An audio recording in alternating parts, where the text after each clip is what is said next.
how do you properly measure the return when you're doing something like a Google Ads account?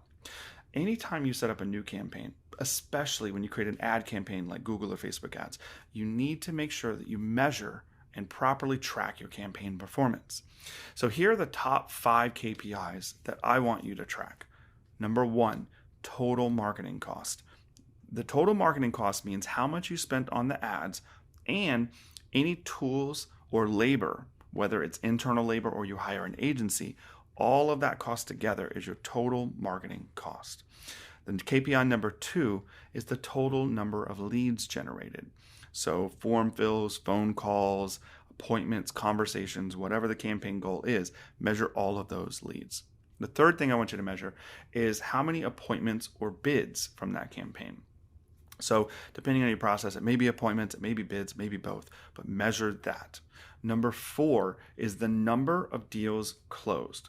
This is the number of deals, not the number of new clients. You may have one client do 2 different jobs in the same period. I want the total number of deals generated.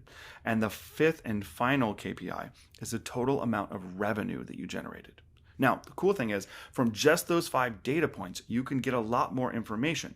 Like divide the number 1 and number 5 and you get your total ROI.